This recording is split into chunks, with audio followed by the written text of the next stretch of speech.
Dear students, good evening. आज हम लोग मियोसिस को पढ़ेंगे। इससे पहले मैंने सेल डिवीजन में 2 लेक्चर्स पढ़ाया आप लोगों को। लेक्चर 1 में मैंने सेल साइकिल को बताया है और लेक्चर 2 में माइटोसिस को बताया। तो अगर आप उन दोनों लेक्चर को सुनेंगे तभी इसको समझ पाएंगे। तो मेरा आग्रह है कि जो लोग नया सुन रहे हैं तो पहले लेक्चर 1 और लेक्चर 2 को सुनिए, तब आप जाके लेक्चर 3 जो मियोसिस है उसको समझिएगा।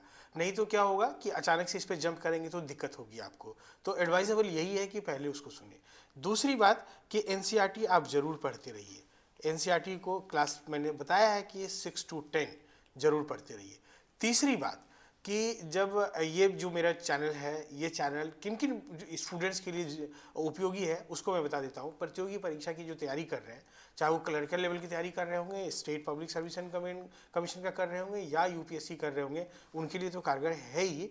साथ में ये क्लास 8, क्लास 9 एंड क्लास 10 के स्टूडेंट्स के लिए बहुत लाभदायक है। चाहे वो किसी भी बोर्ड के हों, सीबीएसई बोर्ड के हों, आईसीएसई बोर्ड के हों या अदर स्टेट बोर्ड्स के हों, तो उन सबों के लिए, क्योंकि हिंदी अंग्रेजी दोनों में मैंने इसको लिखा हुआ है, तो दोनों ही मीडियम के बच्चे बहुत आसानी से इसको समझ सकते हैं। उसमें किसी तरह का प्रॉब्लम उनको नहीं होगा। जो एकदम बिल्कुल हिंदी नहीं जानते होंगे उन्हीं को दिक्कत होगा। अदरवाइज जो हिंदी जानते हैं तो अंग्रेजी में मैंने लिखा हुआ है ज़्यादातर, और जो हिंदी टर्म्स हैं वो सब लिख दिया मैंने, तो आप उनको देखिए। चौथी बात, मैं आप लोगों से एक रिक्वेस्ट करूंगा कि जो लोग चैनल को सब्सक्राइब नहीं किए हैं वो चैनल सब्सक्राइब कर लें, और बाकी लोगों को भी आग्रह करें जो क्लास 8, 9, 10 के बच्चे हैं और जो कमीशन के बच्चे हैं, जो प्रतियोगी परीक्षा की तैयारी करते हैं, उनसे भी करें। और ये वीडियो सुनने से पहले कम से कम 10 लोगों को ये वीडियो जरूर फॉरवर्ड कीजिए, तब आप सुनना शुरू कीजिए। आखिरी तक सुनिएगा, क्योंकि बीच बीच में छोड़ छोड़ के सुनेंगे तो आपको बहुत लॉस हो जाएगा, फिर चैप्टर समझ में नहीं आएगा। पांचवी बात मैं एक और कहूँगा कि जो हम इतना मतलब एक्सटेंसिवली पढ़ाते हैं आप लोगों को, ताकि चीज़ें समझ में आए आपको। केवल फैक्ट याद कर लेंगे, जैसे अधिकांश बच्चे क्या कर रहे हैं आज के डेट में, वन लाइनर किताबों का सहारा ले रहे हैं, या पीडीएफ का सहारा ले रहे हैं, या नोट्स का सहारा ले रहे हैं, या शॉर्ट नोट्स का सहारा ले रहे हैं। उससे क्या हो रहा है कि वो फैक्ट याद कर ले रहे हैं, और परीक्षा में अगर उस फैक्ट के बियॉन्ड थोड़ा बहुत भी क्रिटिकल सवाल आ जा रहा है तो उनसे वो गलती हो रही है। और अगर मान लीजिए कि स्ट्रेट सवाल भी है तो कई बार उनको कन्फ्यूजन होता है, और अब कन्फ्यूजन तब होता है आपको जब आप केवल फैक्ट याद करके रखते हैं। लेकिन जब चीज़ों को बहुत थोड़ा समझ के, बेसिक अंडरस्टैंडिंग पे समझ के पढ़ेंगे तो आपको कोई दिक्कत नहीं होगा। तो आइए हम लोग मियोसिस को शुरू करें। तो मैं ऐसे भी मैं ज़्यादा बातें नहीं करता हूँ, लेकिन कुछ ज़रूरी बातें करनी थी वो मैं आपको बता दिया हूँ। तो ये ध्यान रखिए कि जो मियोसिस को हम लोग आज शुरू करते हैं, तो एक तो मैं कह दिया हूँ कि जो लेक्चर 1 है 2 जरूर सुनिए, तब इस पे आइएगा, अदरवाइज आपको ये फायदा नहीं करेगा। तो अब मियोसिस शुरू करने से पहले 2 सवाल मैं आप लोगों से बताना चाहूँगा आप लोगों को। एक कि जैसे देखते हैं कि एक ही मदर फादर के बच्चे हैं तो वो आपस में काफ़ी वैरी करते हैं, या एक ही पौधा का हम लोग 5 सीड्स लें या 5 फ्रूट्स का सीड्स निकाल करके उसको रोप दें, जब वो फल देगा तो देखेंगे कि वो वेरिएशन है। तो ये सब वेरिएशन कैसे आता है, तो मियोसिस की वजह से आता है, उसका उत्तर है। या फिर हम लोग देखते हैं कि जो स्पीसीज है, जैसे ह्यूमन है, ह्यूमन स्पीसीज में 46 क्रोमोजोम का संख्या फिक्स होता है। चाहे वो दुनिया के किसी भी मानव को हम लोग देखें तो उसमें क्रोमोजोम की संख्या कितनी होगी, 46 होगी, जब तक कि कोई एबनॉर्मेलिटीज नहीं है। इसके एक्सेप्शन है, कई लोगों को 45, 47, 46 भी होता है, लेकिन वो एक्सेप्शनल केस है, एबनॉर्मल केस है, डिजीज्ड केस है, यानी उसको किसी प्रकार का बीमारी है, सिंड्रोम है। तो उसको अगर बात छोड़ दें, एक हेल्दी पर्सन, दुनिया का कोई भी, अमेरिका का ले लें या हम लोग भारत का ले लें या गांव का ले लें, कहीं का भी ले लें, तो उनका क्रोमोजोम संख्या हमेशा कितना होगा, 46 होगा। तो जो भी सेक्सुअली रिप्रोड्यूसिंग ऑर्गेनिजम्स हैं उनमें क्रोमोजोम का संख्या हमेशा क्या होता है, फिक्स होता है। ये स्पीसीज का एक कैरेक्टरिस्टिक फीचर भी है। जब हम लोग स्पीसीज पढ़ेंगे तो वहाँ हम लोग देखेंगे कि स्पीसीज का एक कैरेक्टरिस्टिक फीचर है कि उनमें क्रोमोजोम की संख्या फिक्स होती है। तो वो कैसे फिक्स हो पाती है, जबकि हम देखते हैं कि जो मान लीजिए ह्यूमन है, ह्यूमन का लाइफ कहाँ से शुरू होता है, एक जाइगोट से शुरू होता है। ये मैंने पहले भी बताया था आपको। और ये जाइगोट बनता है कैसे, 2 मेल और फीमेल गैमीट के मिलने से बनता है। तो अब इसका मतलब 2 अगर सेल्स जुट रहे हैं, अगर इनमें भी अगर 46 होता है, इनमें भी 46 होता है, तो इसमें कितना हो जाता है, 92। इसका मतलब जो गैमिट बन रहे हैं उसमें क्रोमोजोम की संख्या 23 हो रहा है, यहाँ भी 23 हो रहा है, तब ये दोनों जुड़ करके वापस कितना हो रहा है, 46। फिर यही इंडिविजुअल जब गैमिट बनाएगा तो फिर 23 क्रोमोजोम का गैमिट बनाएगा। तो ये जो मतलब क्रोमोजोम का संख्या घटता है वो कौन इंश्योर करता है? मियोटिक डिवीजन करता है। और इसी की वजह से स्पीसीज में क्रोमोसोम का संख्या कांस्टेंट रहता है हर इंडिविजुअल में। तो इसको जानना जरूरी है। अब इसके साथ कई सवाल हैं कि क्रॉसिंग ओवर क्या होता है, साइनेप्टोनोमल कॉम्प्लेक्स क्या होता है, बाइवेलेंट क्या होता है, टेट्राड क्या होता है, इन चीज़ों को भी हम लोग बहुत डिटेल में यहाँ समझेंगे। होमोलोगस पेयरिंग किसको कहते हैं, तो ये सारा चीज़ समझेंगे आगे धीरे धीरे करके। अगर हम लोग देखें कि मियोसिस कहाँ पे होता है, किस प्रकार के सेल्स में होता है, तो आप ध्यान दीजिए सेक्स ऑर्गन्स के बारे में मैंने बताया था पहले भी, जैसे कि जो टेस्टिस है मेल में और फीमेल में ओवरी है, तो इनके जो जर्म सेल्स होंगे, इनके जो जर्म सेल्स होंगे, उन जर्म सेल्स में आपको क्या होगा? मियोटिक डिवीजन होगा, क्योंकि उससे गैमीट बनना है। ये ध्यान में रखना है, कई बार इस फैक्ट को आप याद रखिएगा। ऐसा नहीं कि मतलब टेस्टिस के सारे सेल्स में मियोटिक डिवीजन होगा या ओवरी के सारे सेल्स में होगा, ऐसा नहीं है। खास प्रकार का सेल्स होता है जिसको हम लोग नाम देते हैं जर्म सेल। अब एक ध्यान रखिएगा, जो भी मैं अंग्रेजी टर्म बोल रहा हूँ लेकिन सभी के हिंदी मीनिंग, हिंदी लिखे हुए हैं, तो जो हिंदी मीडियम के छात्र हैं वो घबराएं नहीं। आप स्लाइड्स में अपने जो हमारा टेलीग्राम चैनल है उस पर शेयर करते हैं, वहाँ आप जाके उसका डाउनलोड करके आप आराम से नोट्स बना सकते हैं, देख सकते हैं, या स्लाइड को अपना सेव करके रख सकते हैं फोल्डर बना करके। तो ये जर्म सेल के बारे में आप जान लीजिएगा क्या है। अब देखिए कि मियोसिस को अगर हम लोग देखें तो ये तीन बहुत ही इंपॉर्टेंट स्टेज में पूरा होता है। एक मियोसिस 1 कहते हैं, फिर दूसरे को मियोसिस 2 कहते हैं, और इन दोनों के बीच में एक छोटा सा गैप होता है जिसको हम लोग इंटरकाइनेसिस कहते हैं। तो इन दोनों चीज़ को मैं यहीं क्लोज करूंगा, इसके आगे फिर इस पर हम चर्चा नहीं करेंगे क्योंकि इसमें बहुत छोटी सी बात जाननी है, तो यहीं पे हम क्लोज कर देते हैं। पहली बात क्या है कि मियोसिस 2 बिल्कुल माइटोसिस के जैसा है। कैसा है ये? माइटोसिस के जैसा है, और इसको हम लोग लेक्चर 2 में पढ़ चुके हैं। तो आप लेक्चर 2 पढ़ लीजिएगा तो मियोसिस 2 का समझिए कि सारे इवेंट्स माइटोसिस के जैसे हैं। एक दूसरी बात कि जो इंटरकाइनेसिस है, इन दोनों के बीच में जब मियोसिस 1 कंप्लीट हो जाएगा तब आपका क्या होगा? मियोसिस 2 शुरू होगा। तो इनके बीच में एक स्मॉल गैप होता है जिसको हम लोग बोलते हैं इंटरकाइनेसिस।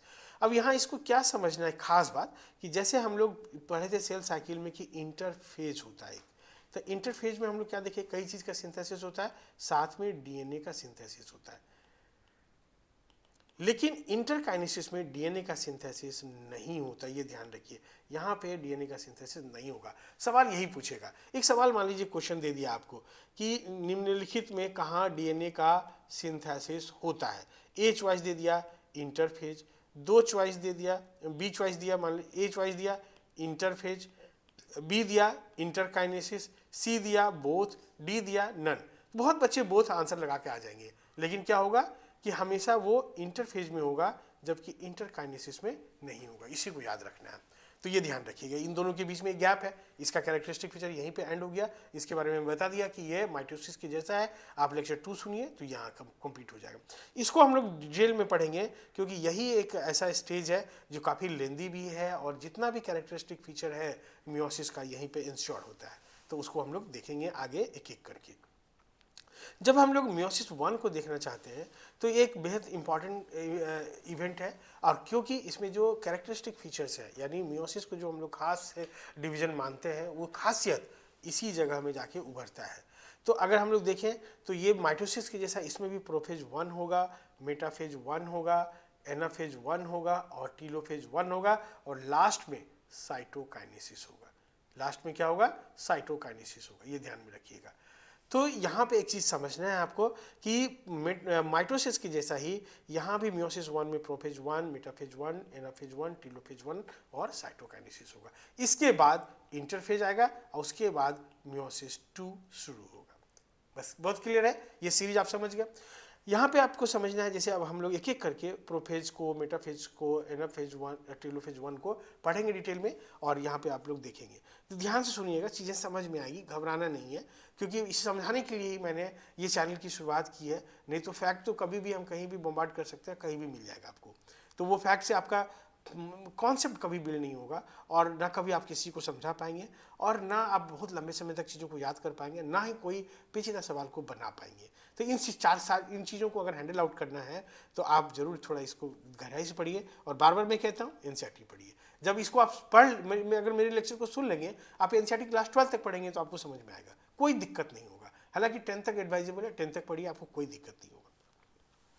अब ये समझिए कि ये जो प्रोफेज 1 है ये काफ़ी इंपॉर्टेंट है, और अब फर्दर ये खुद 5 स्टेज में डिवाइडेड है। क्या देख रहे हैं? लेप्टोटीन, इसका हिंदी में मैंने लिख दिया, तनुसूत्र अवस्था है, सबका हिंदी मैंने लिख दिया, तो आप आराम से हिंदी नोट कर लीजिए, वहाँ से टेलीग्राम चैनल में जाके जो PDF है हमारा, वहाँ से नोट कर लीजिए और अपना मेंटेन कीजिए। तो हिंदी मीडियम के बच्चे घबराएं नहीं, बिल्कुल, मैं उनको ध्यान में रख के एक एक शब्द का हिंदी मैं पहले निकालता हूँ फिर लिखता हूँ, ताकि उनको कोई तकलीफ ना हो। जाइगोटीन, लेप्टोटीन पहला स्टेज है प्रोफेज 1 का, दूसरा जाइगोटीन है, तीसरा पैकेटीन है, चौथा डिप्रोटीन है और चौथा डाइकाइनेसिस है। तो इन सभी को हम लोग डिटेल में पढ़ेंगे। आइए सबसे पहले हम लोग देखते हैं कि लेप्टोटीन में क्या माजरा होता है आखिर। तो गौर से समझिए, ये प्रोफेज का शुरुआत है, ये क्या है? प्रोफेज का शुरू है, और एंड कहाँ पे होगा? प्रोफेज का डाइकाइनेसिस में होगा। तो जब हम लोग माइटोसिस में प्रोफेज पढ़े थे तो वहाँ देखे थे शुरू में ही कि क्या देख रहे थे हम लोग कि न्यूक्लियर मेम्ब्रेन डिसऑर्गेनाइज होने लगता है, यानी डिजेनरेट होने लगता है, न्यूक्लियोलस भी डिसअपियर हो जाता है। यहाँ ऐसा कुछ भी नहीं होगा, न्यूक्लियोलस भी इंटैक्ट रहेगा और न्यूक्लियर मेम्ब्रेन भी इंटैक्ट रहेगा। यहाँ गौर से देखिए, ये न्यूक्लियर मेम्ब्रेन आपको दिखाया गया है, पीला कलर का जो बाउंड्री है, और ये जो ब्लू कलर का बाउंड्री है वो प्लाज्मा मेम्ब्रेन, ये सेल है पूरा। हम लोग क्या देखा यहाँ साइटोप्लाज्म में। तो हम एक चीज़ खास समझना है कि इस स्टेज को अगर किसी खासियत के लिए जाना जाता है तो वो इसलिए जाना जाता है कि इसको हम लोग कहते हैं बॉकेट स्टेज, यानी गुलदस्ता स्टेज। क्यों? क्योंकि जो क्रोमोजोम है वो थोड़ा कंडेंस करते हैं। अब कंडेंस करने के बाद उनका जो दोनों सिरा है, मान लीजिए ये क्रोमोजोम है, तो इनका दोनों, ये सिरा भी और ये सिरा भी खास जगह से अटैच हो गया, इस तरह से मान लीजिए अटैच हो गया, फिर इस तरह से अटैच हो गया, फिर इस तरह से अटैच हो गया, अलग अलग क्रोमोजोम इस तरह से अटैच हो गया। मान लीजिए कि कोई एक जगह है, ये जगह, यहाँ पे अलग अलग क्रोमोजोम ऐसे अटैच हो गया, ऐसे अटैच हो गया, ऐसे अटैच हो गया, ऐसे अटैच हो गया, ऐसे अटैच हो गया, ऐसे अटैच हो गया, ऐसे अटैच हो गया, ऐसे अटैच हो गया। तो आप क्या देख रहे हैं कि ये ओवरऑल एक गुलदस्ता का रूप दे रहा है कि नहीं? इसीलिए इसको हम लोग यहाँ पे दिखाया भी है। हम ये आपका जो व्हाइटिश टाइप का है, ये अटैचमेंट प्लेट है, ये न्यूक्लियर मेम्ब्रेन पे पाया जाता है, और इसी जगह से क्रोमोजोम के दोनों सिरा, दोनों एंड आके जुड़ जाता है अटैचमेंट प्लेट से। तो इसीलिए ओवरऑल लुक देता है ये, किसका? गुलदस्ता का लुक देता है, और इसीलिए इसको हम लोग बॉकेट, अंग्रेजी शब्द ये बॉकेट स्टेज कहते हैं, ये गुलदस्ता स्टेज कहते हैं। इसी जगह में क्रोमोजोम होमोलोगस पेयरिंग का तैयारी शुरू करता है। तो होमोलोगस क्या है, एक बात समझिए कि होमोलोगस टर्म को मैं समझा देता हूं, तब आगे बढ़ेंगे। जैसे ये एक क्रोमोजोम है, गौर से समझिए, ये दोनों एक दूसरे का कार्बन, ये दोनों जो क्रोमेटिड्स हैं दोनों का कार्बन कॉपी है। अब मान लीजिए एक क्रोमोजोम है, ये फादर से आया हुआ है, ये फादर से आया हुआ, बगल में ये मदर से आया हुआ क्रोमोजोम है, ये किसका है? मदर का है। अगर मान लीजिए यहाँ पे कैपिटल ए है तो ये चूंकि कार्बन कॉपी है तो कैपिटल ए ही होगा। इस जगह में स्मॉल ए भी हो सकता है, कैपिटल ए भी हो सकता है, क्योंकि ये मदर से आया हुआ है, गौर समझिए, लेकिन ए ही रहेगा, ये ध्यान में रखिए। यानी सेम लोकस पे सेम जो पोजीशन है सेंट्रोमियर के तुलना में, जो ये क्रोमोजोम का पोजीशन है, अगर यहाँ पे बाल का कलर के लिए जीन है तो इस जगह पे भी बाल का कलर के लिए जीन होगा, तब ऐसे क्रोमोजोम को हम लोग होमोलोगस क्रोमोजोम कहेंगे। यानी सेम लोकस पे सेम कैरेक्टर को कंट्रोल करने वाला जीन अगर दो क्रोमोजोम पे है, वो दोनों क्रोमोजोम आपस में क्या कहलाएगा? होमोलोगस क्रोमोजोम कहलाएगा। उसमें से एक फादर से आता है, एक मदर से आता है। अगर ये 5 नंबर है तो ये भी 5 नंबर का क्रोमोजोम होगा, अगर ये मान लीजिए 22 नंबर है तो ये भी 22 नंबर होगा, ये ध्यान में रखिए, तब हम लोग होमोलोगस क्रोमोजोम कहेंगे। तो जब मियोसिस होता है तो मियोसिस में एक स्टेज आता है जहाँ पे होमोलोगस क्रोमोजोम आपस में पेयर करते हैं। जैसे मान लीजिए ये है, आपस में पेयर बनाएगा, तो ध्यान देखिए इसको, इसीलिए हम लोग समजात गुणसूत्र भी कहते हैं या होमोलोगस क्रोमोजोम्स भी कहते हैं, और ये आपस में पेयर बनाएंगे, इसकी तैयारी वो करते हैं। जाइगोटीन स्टेज में हम लोग जाना जाते हैं सिनॉप्सिस के लिए, सिनैप्सिस के लिए। सिनैप्सिस का मतलब जो होमोलोगस क्रोमोजोम है अब आपस में जुड़ जाएगा, एक जगह पे आ जाएगा, और उनको जोड़ने का काम कौन करेगा? साइनेप्टोनेमल कॉम्प्लेक्स। ये प्रोटीन का बना हुआ एक स्ट्रक्चर है जो दो होमोलोगस क्रोमोजोम, देखिए ये मान लीजिए फादर से आया और ये कहाँ से आया? मदर से। ये सिंबल है फीमेल को लिखने का और ये मेल को लिखने का, इसलिए ऐसा नहीं घबराइएगा। जब जब इस तरह का कोई सिंबल मिले तो समझिए वो मेल को रिप्रेजेंट कर रहा है और ये फीमेल को, यानी ये फादर से आया हुआ क्रोमोजोम है और ये मदर से। अगर मान लीजिए क्रोमोजोम नंबर 3 है तो यह भी क्रोमोजोम नंबर 3 होगा और ये आपस में सिनेप्टर्नल कॉम्प्लेक्स के माध्यम से पेयर बना लेगा और पेयर बनाने के बाद आगे का प्रोसेस बनाएगा। तो इसी के लिए इसको हम लोग कहते हैं सिनेप्टर्नल कॉम्प्लेक्स और सिनेप्सिस कहते हैं। और यहीं पे हम लोग होमोलोगस पेयरिंग कहते हैं इसको। जो होमोलोगस पेयरिंग होता है ये जाइगोटीन का कैरेक्टरिस्टिक फीचर है। ये याद रखिएगा, जाइगोटीन का कैरेक्टरिस्टिक फीचर क्या है? Synapsis and homologous pairing. Synaptonemal complex पहले से बनना शुरू होता है और यहाँ पे आके बहुत प्रोमिनेंटली दिखने लगता है। यहाँ पे समझना क्या है, 2-3 चीज़ समझना है। एक तो देखिए, इस एक क्रोमोजोम को अगर हम इंडिविजुअली देखें तो ये और ये दोनों क्या है? सिस्टर क्रोमेटिड्स है। इसी प्रकार से ये और ये दोनों क्या है? सिस्टर, यानी एक क्रोमोजोम की एक कार्बन कॉपी है। लेकिन अगर हम लोग इन दोनों को देखें तो ये क्या है? नॉन सिस्टर क्रोमेटिड्स है। ये क्या है? नॉन सिस्टर, यानी ये क्रोमेटिड्स जो फादर से आया हुआ क्रोमोजोम उसका है और ये क्रोमेटिड्स मदर से आया हुआ है क्रोमोजोम उसका है। तो इनको हम लोग बोलते हैं नॉन सिस्टर क्रोमेटिड्स। ये याद रहेगा। एक दूसरी बात, चूंकि ये 2 क्रोमोजोम्स हैं इस पेयर में, तो इसीलिए इसको हम लोग बाइवेलेंट कहते हैं। यहाँ देखिए 2 क्रोमोजोम, चूंकि दोनों क्रोमोजोम मिला के 4 क्रोमेटिड्स हो गए, 1 2 3 4, तो इसलिए इसको हम लोग टेट्राड भी कहते हैं। तो ये ध्यान में रखिएगा कि बाइवेलेंट स्टेज कहाँ दिखेगा हमको? जाइगोटीन में दिखेगा और आगे भी दिखेगा। इसके बाद पहले बार कहाँ दिखेगा? जाइगोटीन में दिखेगा। इसके बाद टेट्राड स्टेज कहाँ दिखेगा? वो भी जाइगोटीन में दिखेगा। तो टेट्राड और बाइवेलेंट में क्या फ़र्क है ये समझना है। बाइवेलेंट का मतलब 2 क्रोमोजोम का जो पेयर है उसको कहते हैं, और पेयर में जो 4 क्रोमेटिड्स हैं वो चारों क्रोमेटिड्स दिखते हैं बहुत क्लियर कट, इसीलिए इनको हम लोग टेट्राड स्टेज भी कहते हैं। तो ये जाइगोटीन में आप इसका कैरेक्टरिस्टिक फीचर समझिए। अब जो तीसरा स्टेज है प्रोफेज 1 का, वो पैकिटीन है। ये बहुत इंपॉर्टेंट है क्योंकि इसी जगह में क्रॉसिंग ओवर होता है। क्रॉसिंग ओवर मतलब अब समझिए कि ये मतलब ये मदर का आया हुआ क्रोमोजोम है, ये फादर का, तो इस तरह से आपस में क्रॉस करेगा। क्रॉस करने के बाद ये हिस्सा टूट के इसमें जुड़ जाएगा, ये हिस्सा टूट के इसमें जुड़ जाएगा। तो ये डायग्राम से आपको यहाँ पे साफ साफ दिख भी रहा होगा कि गौर से देखिए, ये होमोलोगस पेयरिंग है, ये फादर से आया हुआ है और ये मदर से आया हुआ है क्रोमोजोम है, और ये दोनों नॉन सिस्टर क्रोमेटिड जो पिछले हम अभी बोल रहे थे 1 मिनट पहले, तो यहाँ पे देखिए नॉन सिस्टर क्रोमेटिड्स को दिखाया गया है। अब क्या है कि non sister chromatids cross over कर रहा है। देखिए इस जगह में क्रॉसिंग ओवर किया, इस जगह में क्रॉसिंग ओवर किया, 2 जगह क्रॉसिंग ओवर किया। क्रॉसिंग ओवर करने के बाद ये हिस्सा टूट के इसमें जुड़ गया और ये हिस्सा टूट के इसमें जुड़ गया। क्या देख रहे हैं हम लोग? ये हिस्सा टूट के इसमें जुड़ गया, और हम लोग क्या देख रहे हैं कि ये हिस्सा टूट के इसमें जुड़ गया। तो यहाँ पे आपको डायग्राम में दिख रहा है कि ये हिस्सा टूट के इसमें, ये हिस्सा टूट के इसमें जुटा, तो यहाँ पे देखिए इस तरह का आपको आ गया। और हम लोग क्या देख रहे हैं कि ये हिस्सा टूट के इसमें जुटा, तो इस तरह का हमको मिल रहा है। अब गौर से समझिए कि यहाँ पे तो ये एक दूसरे का समान है, ये भी एक दूसरे के समान है। यहाँ पे क्या देख रहे हैं कि अब ये और ये एक दूसरे का समान नहीं है। ये अब ये दोनों जो सिस्टर क्रोमेटिड्स नहीं कहलाएंगे, ये एकदम वेरिएशन है क्योंकि इसमें चेंज आ गया है इसकी, इसलिए क्रॉस ओवर्ड क्रोमेटिड्स है। ये क्रॉस ओवर्ड यानी इनका जो क्रॉसिंग ओवर हो चुका है उसके बाद है। तो आप इतना एक बहुत क्लियर समझ पा रहे होंगे। देखिए अब ये क्रोमेटिड और ये क्रोमेटिड एक समान नहीं है, जबकि ये क्रोमेटिड और ये क्रोमेटिड अभी एक समान है। तो फर्क देखें, क्रॉसिंग ओवर होने के बाद ये परिवर्तन दिख गया। यही परिवर्तन की वजह से इतना जो वेरिएशन हम लोग सेक्सुअली रिप्रोड्यूसिंग ऑर्गेनिज्म में अलग अलग जीवों में देखते हैं, तो इसी वेरिएशन के वजह से वो एंश्योर होता है। तो आप क्रॉसिंग ओवर को समझ गए होंगे, मुझे लग रहा है कि अब क्रॉसिंग ओवर का काम क्या है कि जेनेटिक मटेरियल का आदान प्रदान होता है। गौर से देखिए कि इसका जो जेनेटिक मटेरियल कुछ था इसके साथ जुड़ गया, अब इसका जो जेनेटिक मटेरियल था इसके साथ जुड़ गया।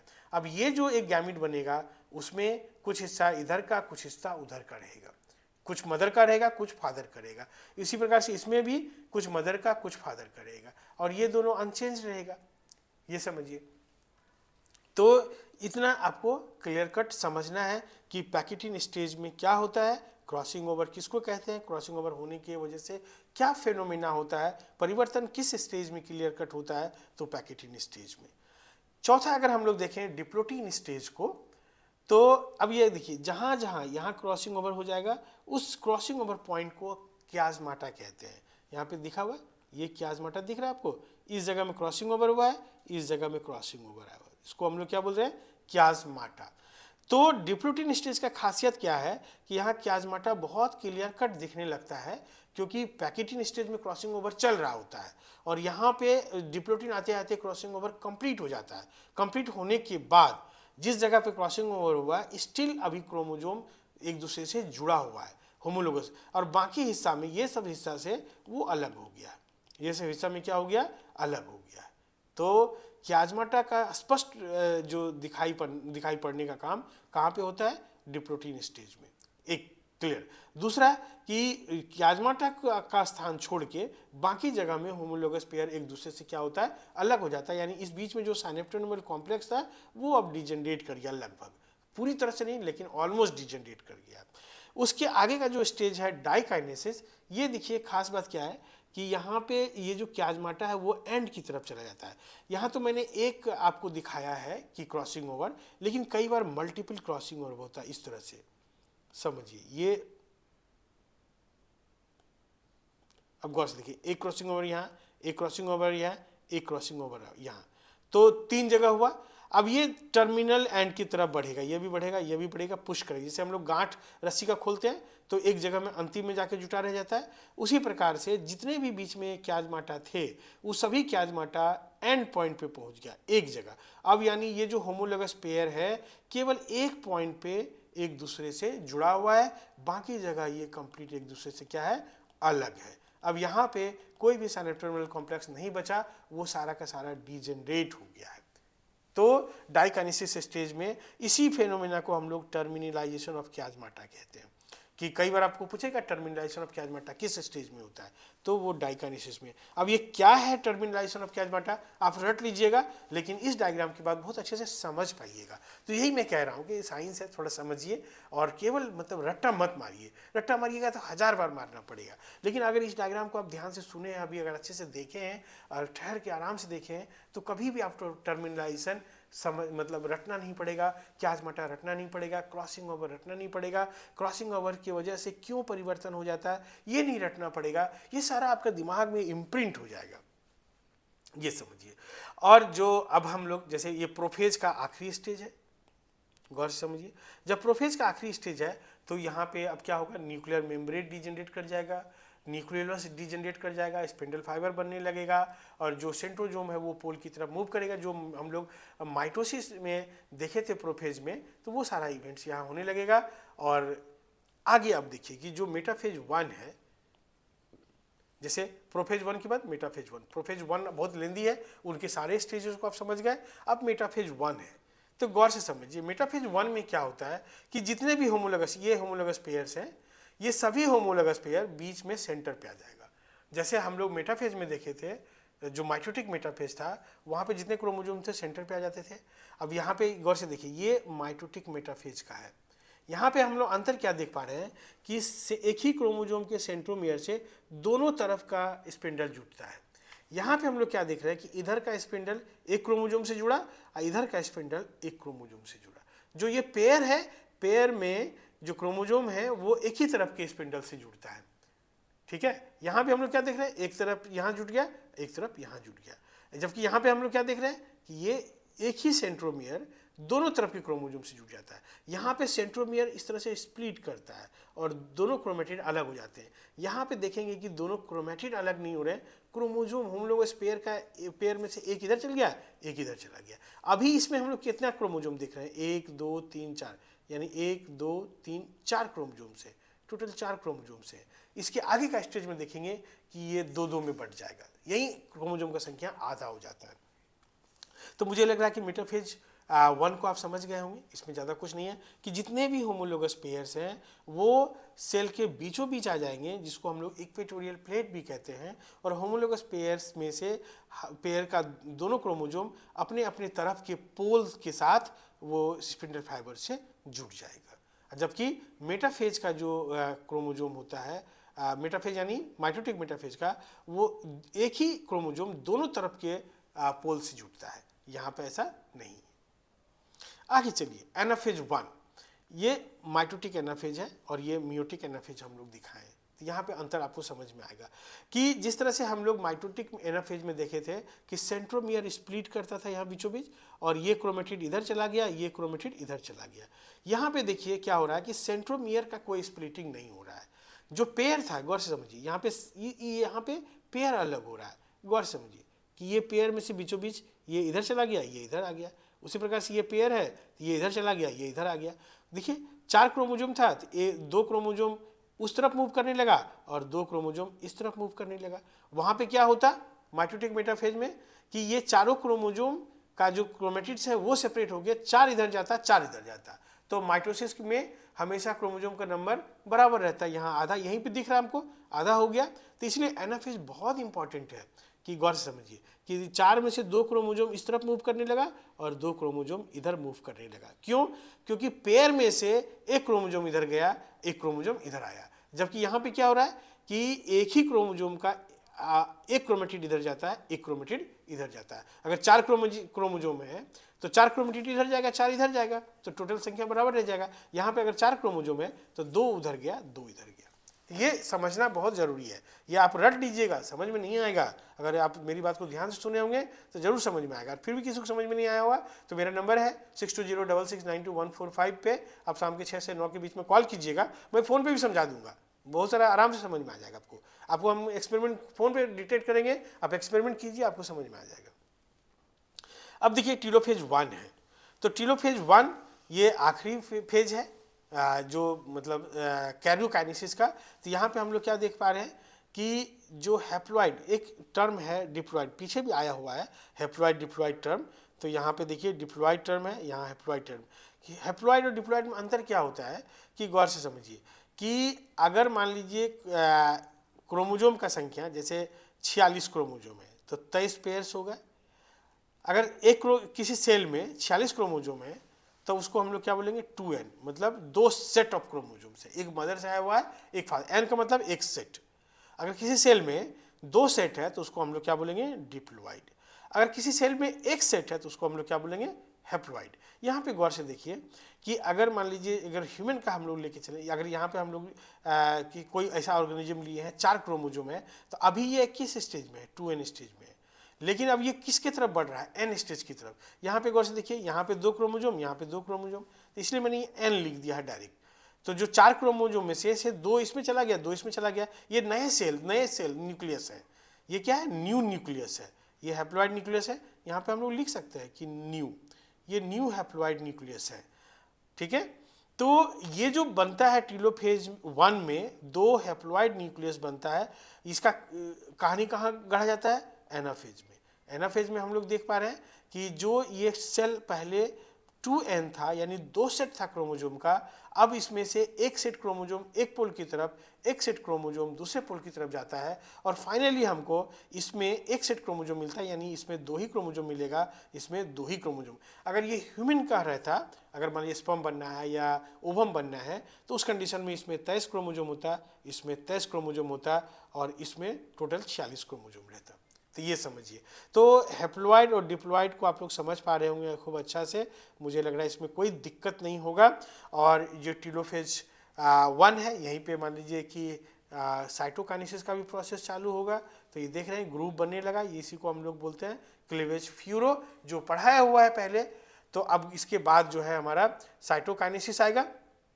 तो साइटोकाइनेसिस पता है आपको कि ये यहाँ से 2 भाग में बढ़ जाएगा, ये एक अलग सेल हो जाएगा और ये एक अलग सेल हो जाएगा, एन सेल होगा, एन सेल होगा। फिर बाद में ये जब माइटोसिस 2 करेगा तब इसमें से 2 सेल 2 सेल और इसमें से भी 2 सेल 2 सेल, तो टोटल 4 सेल होगा। इसका मतलब कि जो माइटोसिस है, माइटोसिस में डिवीजन के बाद 2 सेल बनता है और मियोसिस में डिवीजन के बाद 4 सेल बनता है। क्यों?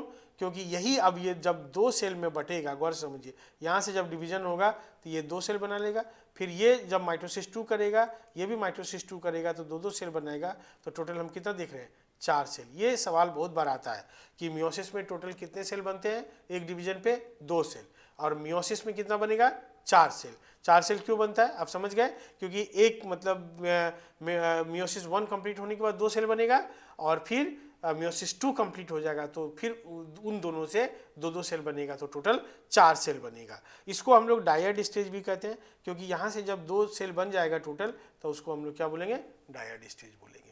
इसके बाद जो साइटोकाइनेसिस मैंने नहीं लिया, क्योंकि ऑलरेडी वो पहले से बताया हुआ, तो बहुत आराम से वीडियो 1-2 सुनेंगे तो समझ जाएंगे। फिर भी मैंने इसको ब्रीफ कर दिया है, जो लास्ट तक सुनेंगे तो उनको कोई दिक्कत नहीं होगा। यानी फिर से मैं एक बार कह देता हूँ, यही अब 2 सेल में बढ़ जाएगा। एन मतलब अगर इसमें एन का मतलब हो गया आधा सेट, एक सेट है क्रोमोसोम का। अब ये मान लीजिए कि जब मियोसिस 2 करेगा, ये भी मियोसिस 2 करेगा, तो इससे 2 सेल, इससे भी 2 सेल, तो टोटल हमारे पास कितना आया, 4 सेल्स। और इसके पहले ये कितना था, 1 सेल, तो 1 सेल से हमको टोटल कितना मिल गया, 4 सेल मिल गया। तो बहुत आराम से समझ सकते हैं, और मुझे लग रहा है कि चीज़ें समझ में आई होगी। फिर भी अगर आपको कोई दिक्कत होगा तो पूछिएगा, और मैं फिर कभी एक बार ब्रीफ में जब इसको वन शॉट करेंगे, तब उसमें हम माइटोसिस और मियोसिस के बीच में एक डिफरेंस लिख के आपको बता देंगे, या टेलीग्राम पे मैं एक PDF बना के डाल दूंगा, आप लोग देख लीजिएगा उसको। Thank you, all the best.